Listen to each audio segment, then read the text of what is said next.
So yeah, I guess while people trickle in here, we'll do some of the easy stuff. So we'll just start off with how long have you been streaming as a whole, and then Okay. how long have you been streaming on Mixer? I've been streaming for like 3.5 years now, and about 1.5 of those years on Mixer. Okay. Yeah. What made you decide to switch over to Mixer then? It was sort of a spur of the moment decision. Back then it was Beam, and I wanted to play the Batman Telltale games, and those had crowd play, Okay. but it was Yeah. very quick. Like everyone needed to be basically in the same room for it to work. So I knew that Beam had no latency, so I was like, I'll just do an experiment. And then I did my first stream on Mixer, and it was insane. Like, I had staff coming in, James come in, I got 2 raids from people. It Nice. was just a really like a weird experience from somebody coming on Yeah. Twitch and not really ever seeing anything. Like, Yeah. and nobody is gonna come and give you anything, and then here you went to Beam, and everyone was like, "Welcome here, take my viewers," kind of thing, and I was like, "Okay."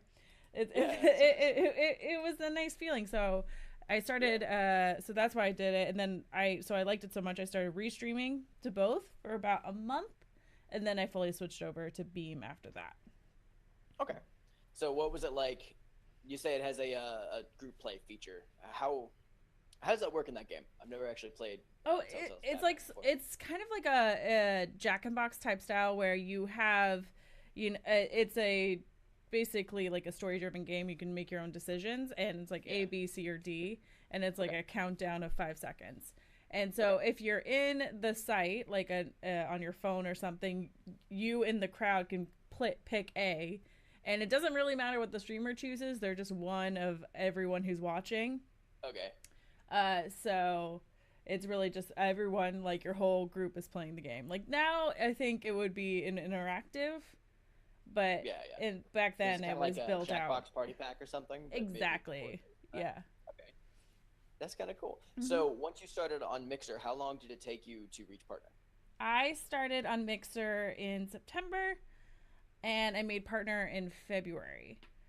That Okay. said, So I got partner the first time I applied, and I okay. was kind of conservative on that because I think a lot of people who joined around the same time would apply back in like December or something, Hmm. and they made partner, but I was like, I just didn't want to get rejected, so I Yeah. Yeah. waited a little bit longer. That makes sense. Hmm. So then, leading up to that and now, how many hours a week did you stream?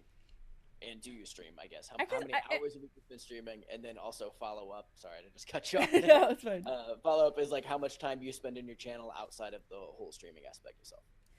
So streaming itself is about 15 hours a week. I'm not a marathon streamer. Okay. I definitely do this in my off time, and Yeah. I need days away. And then That's still a out, part-time job. it is, but it's a fun part time job. Yeah, yeah. But outside of streaming itself, you probably spend like at least an hour a day just either thinking about ways to improve your stream or networking or social media. So at least 1 hour a day doing that, Okay. outside of the stream. That seems pretty reasonable. All right, so now I'm just gonna ask about the hat. What's up with the hat? So it's kind of become a thing. I used to stream no hat, but I always had like bears in the background because Yeah. I had a weird ex-boyfriend. But I they like Do started you want to become elaborate? no. Okay. All right. Fair enough. But they were always part of the stream. Like people would always comment on them, and then I would like make characters for them, and then they'd become a part of the stream, and it was just sort of a fun nonsense thing. But then my regulars started to know me as like the bear lady. And then one of my regulars, who's actually in chat right now, Max, he got me a bear hat for Christmas. We were doing Secret Okay. Santa, and I wore it, and I loved it because it was like identifiable, and I didn't have to do my hair, and it was great. And so I've always like just kept it as my thing. And I've gotten so many people that just come into the stream and are like, "Why do you have a bear on your head?" Or they're like, "Oh, I just checked it out to see what you were wearing." And nobody's like mean about it. It's kind of just a Yeah. fun thing, and honestly, now it's just kind of part of the brand, and so I am the bear hat lady. Even though there's So actually like multiple bear hat wearing people on Mixer, I'm probably like top three. all right. What was your brand before the bear hat? I didn't have one. I would just Okay. I was just that nice white chick over there. Fair enough. So you said you make characters for bears. What's an example of a bear character? Oh, they're Like, what all do you like got? inappropriate. Like every single one of my bears was addicted to some sort of vice, like drugs, alcohol.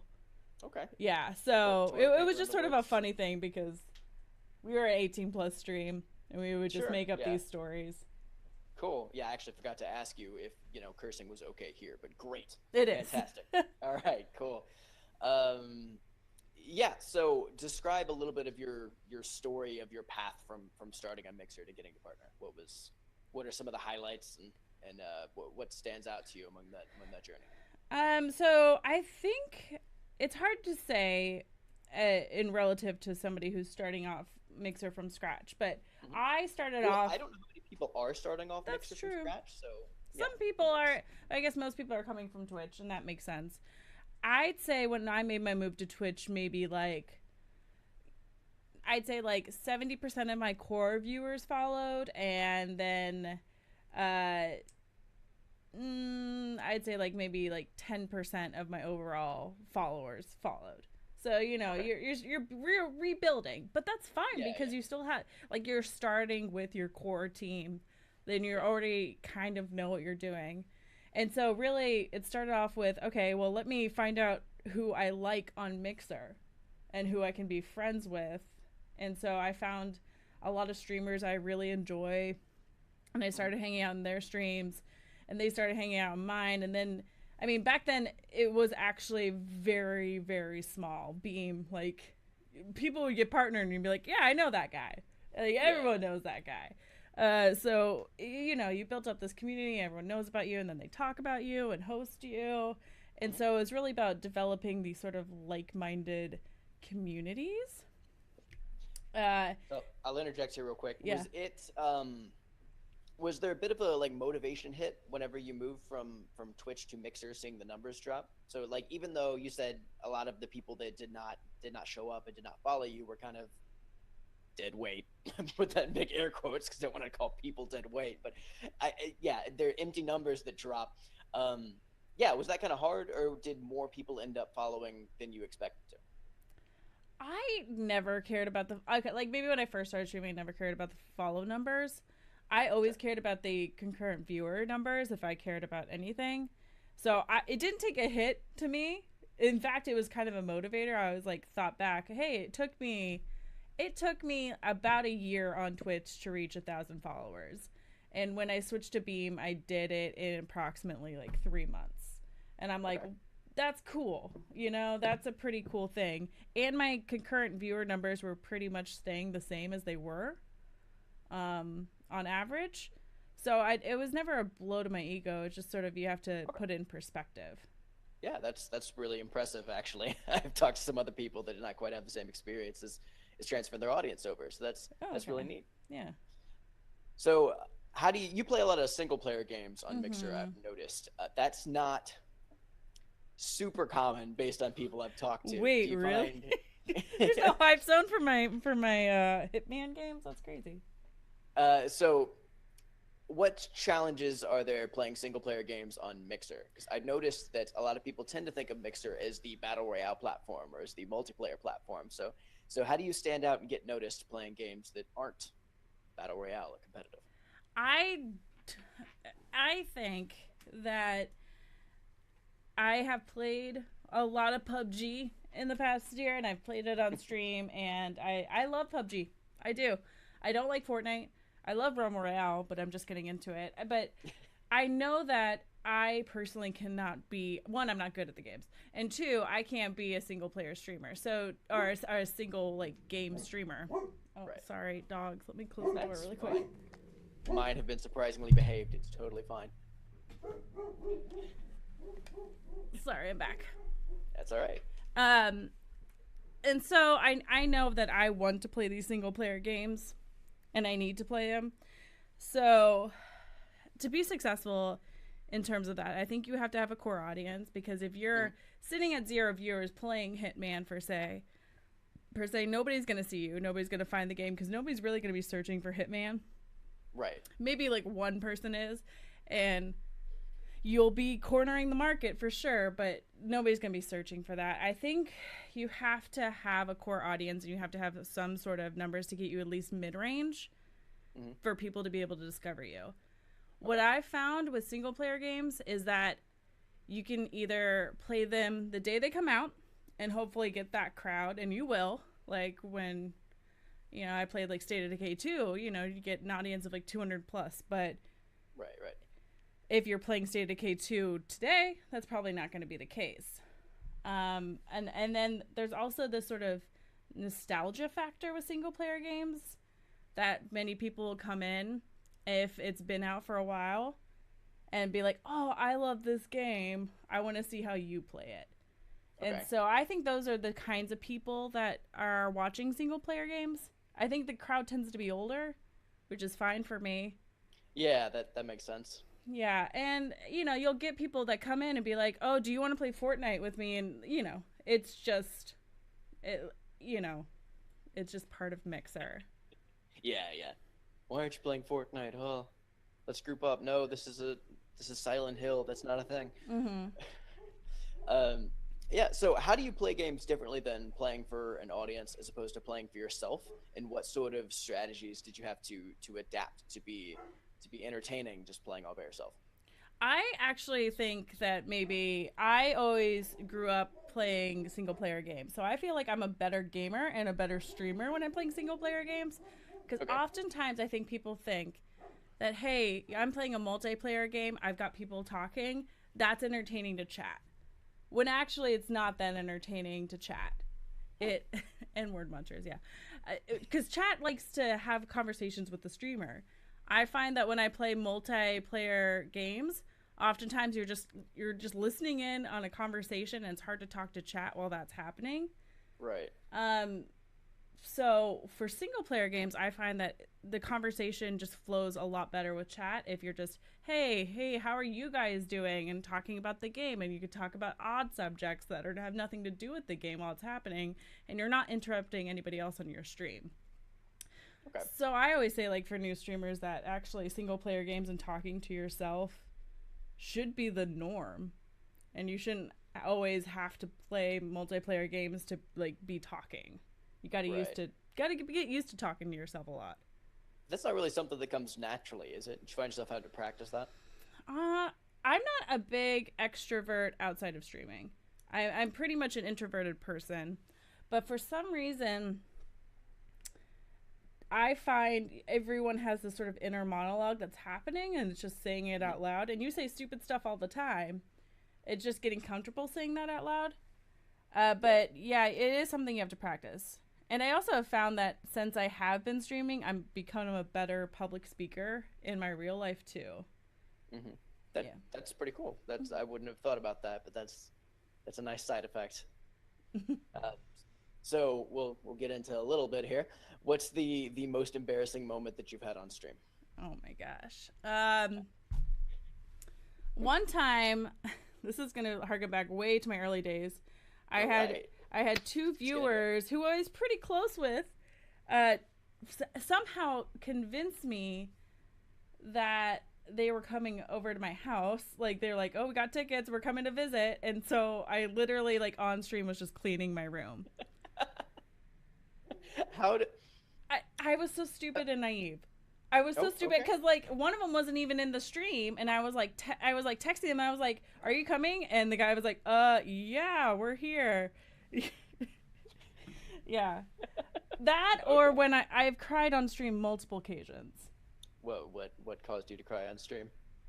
You know, if you don't mind my asking, if it wasn't like something super personal, I'm assuming it was video game related. It was video game. I cried during Red Dead when I killed the Sasquatch. Oh, that's not the moment in Red Dead I would have thought. But no, sure. that moment it hurt my soul. I Um, think I yeah. cried whenever Peppy died, and Star Fox Adventures is probably my most Oh. embarrassing one because it's such a bad game. You just find yourself crying at a stupid single player game that's actually really bad, but somehow that hit all the right heartstrings. So I get that Sasquatch theme was written in a way to do something like that. Yeah. Switching up a little bit. So who is your streaming inspiration? Who are some people that inspired you to stream and maybe guided you or set the style of your stream? Whether it was like someone that actually mentored you or just someone you like watching. Yeah. I don't think anybody preferably mentored me, but there was definitely people that I think are good streamers and I try to Mm-hmm. learn from them. Uh, one is Bike Man. He's on Twitch and he doesn't do a face cam, but Oh, every time I watch his stream, I laugh my ass off. And he's just so chill. And it just like the comedy just flows through him. He's just talking normally, but he's like one of those guys in your friend group where everything they say is fucking hilarious. And I yeah, yeah. yeah, so I am a big fan of his and he's a big sort of inspiration for me.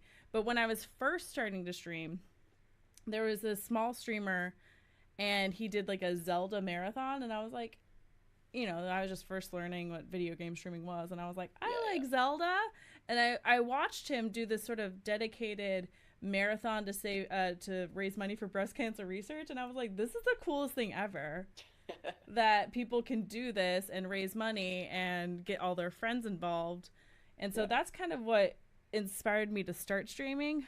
But in terms of people now that I look up to, I think there's a couple people who are dedicating a lot of time to streaming and they're Mm-hmm. doing really well and it's inspiring. People like Magnetron, I think he's a Okay. fantastic streamer and Yeah. he's exactly like his stream personality in person, which is Yeah. even more remarkable that you can be that entertaining.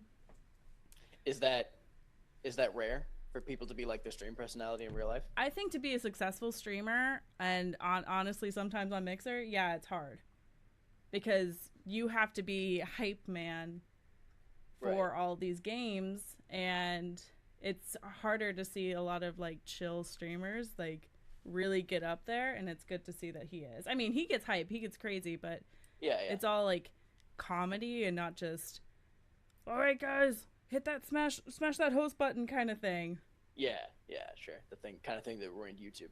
Mm. Um, so you've described yourself as an extrovert, but you've just talked about how you want to be the same on stream as in real life whenever you meet people.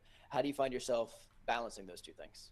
Or do you find that since you've come out of your shell a little bit more on your stream that it's again, you said you've been a better public speaker, but do you find that it's rolled over into your real life personality for whatever the fuck that means? Do you find that it's rolled over into that? Now, I am kind of very much a weird streamer in the fact that my non stream life is very much separated from my stream Okay, life. that's I, good. yeah, like, I don't, I'm, I'm starting to open up about my video game, like, fandom in real life, Mhm. but I just told my parents about my streaming probably less than That's eight brave. months ago. Yeah. And now they watch and my mom Oh, calls and tells me I curse too much. They never chat, but they sometimes watch. that's weird. Okay, sure, that So works. I don't know. yeah, I kind of I definitely don't put on this sort of front uh Right. outside of stream life, but also I find that if I'm around like at conventions, Hmm. I am who I am on my stream and outside Okay. of my stream. I find that I can be extroverted there, but yeah, outside of the Yeah, stream friend group, I am very much an introverted person that sort of just business girl.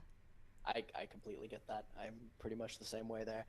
I mean, I So, feel like there's like it's a lot of kids are trying to become YouTubers and streamers, yeah, but there has to be some sort of line because you as a streamer can't always represent a company. I sure. wouldn't want every single thing that I did on my stream to be reflected as if I was working my job. And I think that in the having world that now that's sometimes separation the is case. But yeah, needed. Yeah. yeah, for sure. So, what is it your parents? You say your parents watch your stream. What is it they think you do, and are they surprised that you make money doing this? I don't think they think I make real money, Okay. which is fine. But like they I think they think I am like putting myself in an unsafe situation sometimes. But I think Okay. overall they get it. They get All that right. it's just video games and chilling and friends and new people can come in. But yeah. That's impressive. I don't think my parents will ever understand what streaming is. My dad still has a BlackBerry, actually. So Wow. that tells you what kind of Well, technology he's. I actually got my mom on stream once Oh, after she had some wine, yeah, and of course, she of was course. like, for some reason she really loves PUBG, which is funny because she's my mom. And we got her to play her first game of PUBG, and our IRL streamed it with my Hmm. phone, and it was probably one of the best streams I've ever done. That's pretty incredible. Yeah. Is there somewhere I can go find that later? Somewhere we can go I find didn't. I that? don't think I saved the VOD. Well, I definitely didn't turn it into a YouTube video, but she spent the whole time staring at the ceiling. She couldn't like figure out how to toggle down. So 0 kills. Zero kills, and then I ended the stream, and I took over, and I actually got like a 6 kill chicken dinner, and Oh. I tweeted it out and said my mom's really good, and everyone was like, "Oh my god, your mom's great," and I was like, "Oh, it's a joke. She's actually terrible." Mom's getting hit up by TSM after that. Like, hey, hey, we need Right. to round out this roster. Mm-hmm. So, what are some of the biggest challenges to your streaming life that happen as a result of other like non-internet factors? So what are some of the biggest obstacles you've had to overcome to like keep a positive attitude in a stream, or maybe it was scheduling or something like that that got in the way of your streaming life? I time away from like you're supposed to be your recreation time. It can be hard, Yeah. especially in relationships. It can be really tough to have to for people to understand like, hey, I'm gonna go sit in this chair on the internet for a couple hours instead of spending time with you, and that can be hard. And I think that also vice versa, crossing over, it's like, let's say you've just had a terrible day at work and Hmm. everyone's just been mean to you sometimes, and my chat can always tell because I Yeah. don't hide it. Yeah. I'm like, I'm in a bad mood, guys, and then it ends up being like salty LTesta stream. It's been a fucking day. And just open it up like that. Yeah. Mm-hmm. So So yeah. yeah, Go on. it's hard to sometimes like not carry over those emotions, but the main problem is just taking that time out of your relationships can be Yeah. hard. So as you've gone on and as you've done streaming for longer, are the people that you're in relationships with more aware, if not of you and what you do, than at the very least of streaming in general and why it's a thing and why it's popular? Yeah, 100%. 100%. And they're streamers too now, so it's a lot Okay. easier that way. But then it also is like, hey, I get off streaming, you can start now, kind of thing. So what's up with streamers dating each other a lot? I figure, I guess, is it just all a shared space? Because I think most of the it's people I like talk to that stream have other jobs and have other ways to meet people too. But I find that a lot of people I know that do stream are in fact in those type of relationships. I think it's because it's hard to understand somebody, and like if I wrote on paper what I do, nobody would want to date that. That's a weird chick. I don't want to date I mean, her a bunch of 15-year-olds would that want to be career streamers, but because yeah, they know yeah, I what get the streaming sentiment. is. That's So, fair. I never thought about having a partial streaming career at least as being like a burden on a dating life. I always just thought of it as this cool thing, but that's interesting. it's not a cool Okay. thing from my perspective, especially like guys in DC. Yeah, no. Hmm. Okay, yeah, sure, I can see that. So, getting a little bit more serious, what is the closest you have ever come to giving up on streaming and quitting? I think it's always been a personal thing. I think I went through a breakup, and that was probably the closest. But I didn't Oh, so really come you're close. not the first person that yeah you're not the first person in these interviews that have answered breakup. So Yeah, I interesting mean, how intertwined that is. but I didn't come that close. Okay, okay, just that's as close as it's possibly been. Yeah.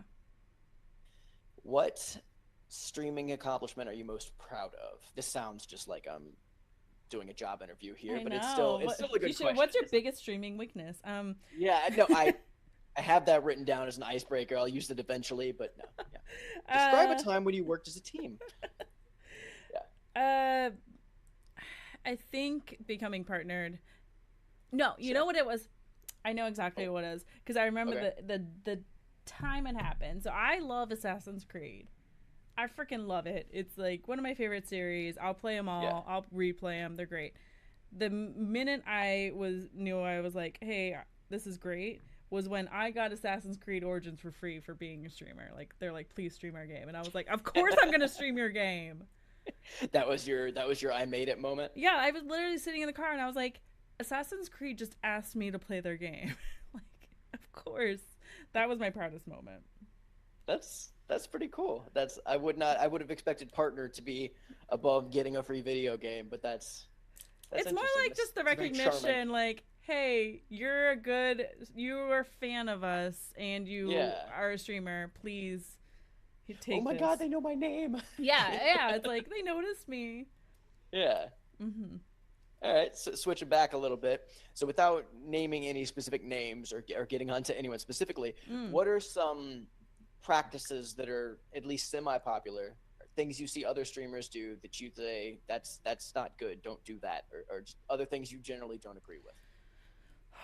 I am very much a non-successful purist here, but I hate it when people share um, numbers.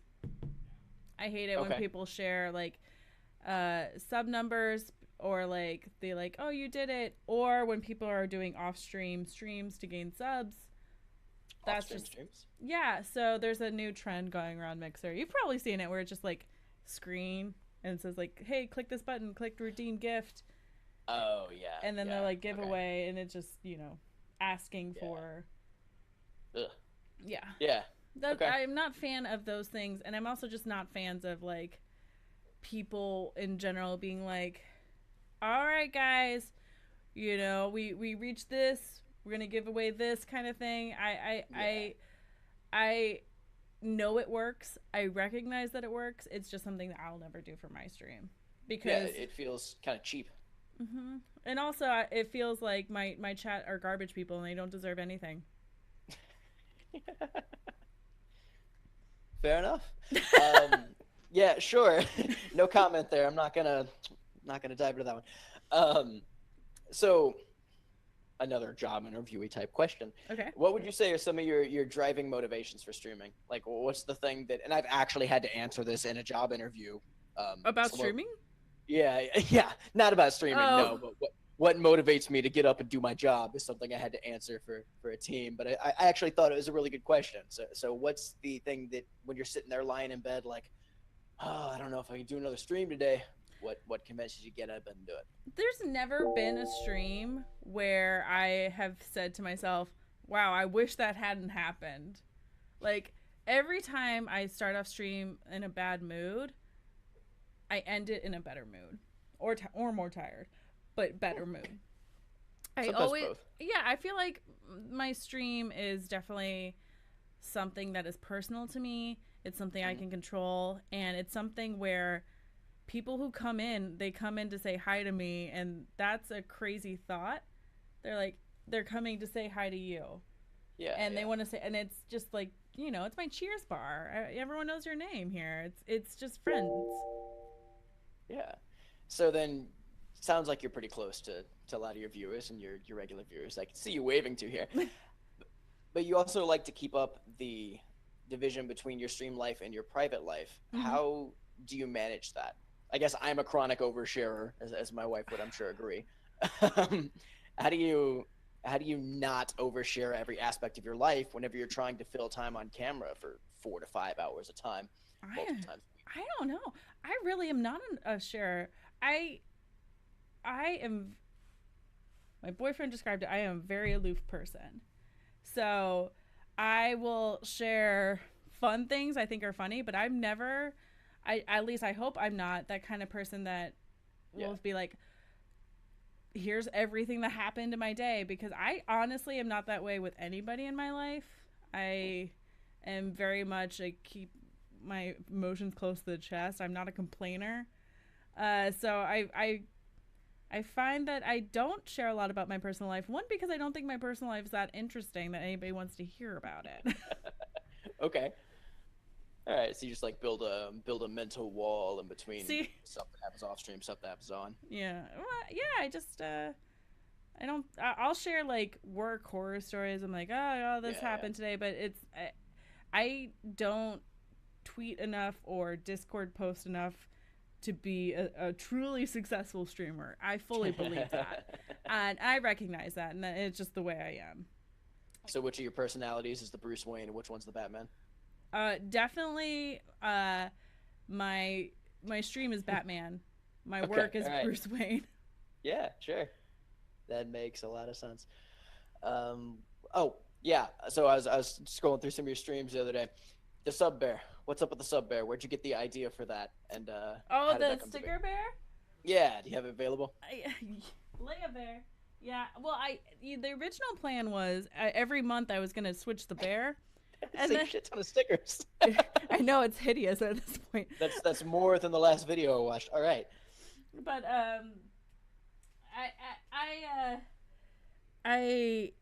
I was gonna switch it out every month, but really it was just like I wanted to do something, and since I have a green screen, it's not like I can have a board behind me or write anything on anything. So I definitely wanted to do something that was colorful and fun and could be easily recreated every month. And so stickers on a bear, or bear stickers on a bear, just seemed on brand and easy to do.